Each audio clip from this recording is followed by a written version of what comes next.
The Ethiopian sun blazed over the city of Axum, its golden light glinting off ancient obelisks and weathered stones. Here, in this city of kings and saints, history was not just remember, it was lived.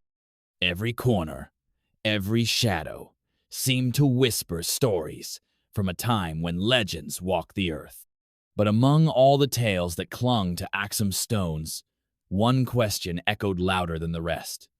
Could the Ark of the Covenant, the sacred chest said to hold the very presence of God, truly rest here, hidden in plain sight? It was the year 1906.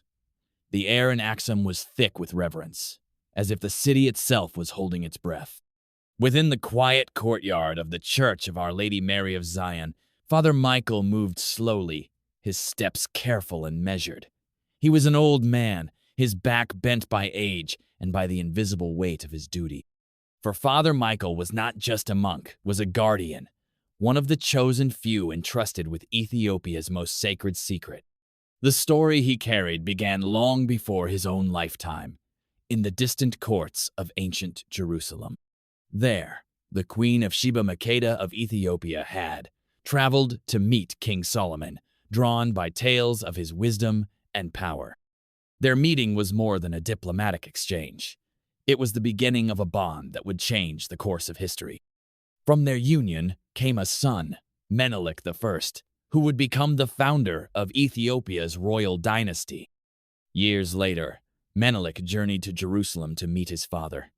He was welcomed with honor, taught by Solomon himself, and given gifts fit for a prince. But as the time came for Menelik to return home, a longing grew within him, a desire to bring a piece of his spiritual heritage back to Ethiopia. According to the ancient Ethiopian text, the Kebra Nagast, it was not Menelik, but the sons of Israel's nobles, who had accompanied him, that set a daring plan in motion.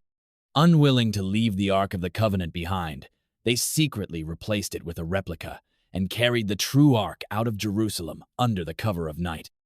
If you're enjoying this story, don't forget to like and subscribe for more stories that bring history's greatest mysteries to life. Imagine the tension of that moment, the hurried whispers, the careful footsteps in the darkness, the fear of discovery, and the hope that they were fulfilling a higher purpose.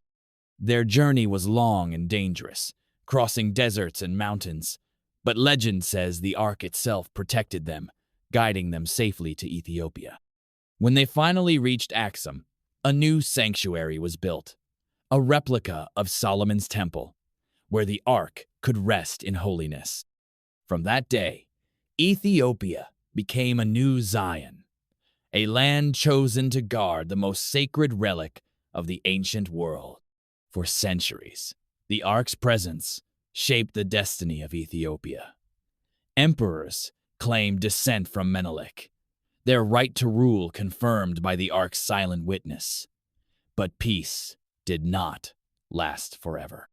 In the 16th century, Ethiopia faced its darkest hour. Ahmad Grang, a powerful warlord, swept through the land, burning churches and threatening the very heart of the Ethiopian faith. In those desperate days, the guardians of the Ark made a fateful decision. The Ark could not fall into enemy hands. Under the chaos of war, a small group of monks slipped away from Axum, carrying the Ark through hidden paths and mountain passes. Their journey was perilous, but their faith never wavered.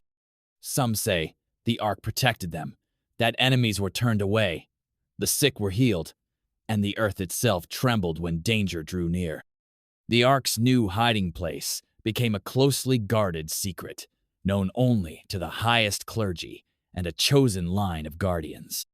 It was said to rest in a remote monastery, high in the mountains of Tigray, waiting for the day it could return to Axum.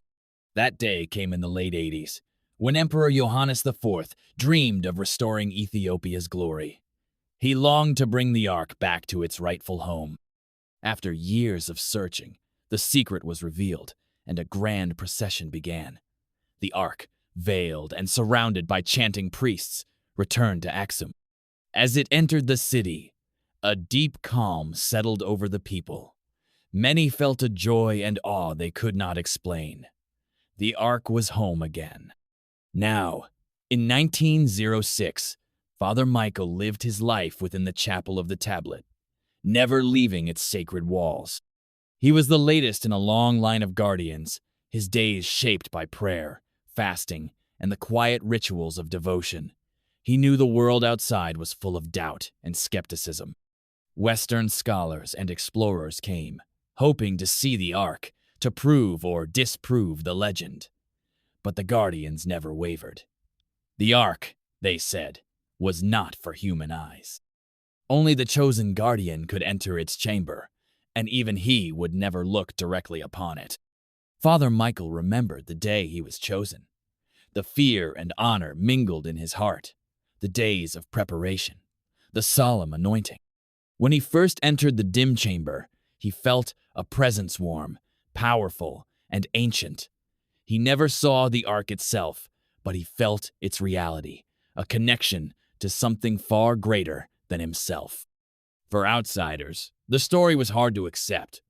Some called it a myth, a clever deception, or a misunderstanding. They pointed to the lack of evidence, the differences from biblical accounts, the possibility that the Ark was just a symbolic replica. But for the people of Axum, and especially for the Guardians, the truth was deeper than any artifact. It was a matter of faith, a living tradition that shaped their lives and their nation. One British scholar, Professor Alistair Finch, spent years searching for answers. He interviewed priests, studied ancient texts, and tried to gain access to the chapel.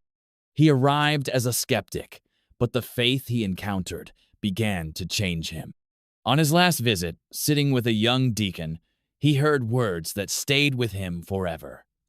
"You seek with your eyes what can only be perceived with your soul." Finch returned to England with his notebooks full, but his heart unsettled. He never found the proof he sought, but he gained a new respect for the power of belief.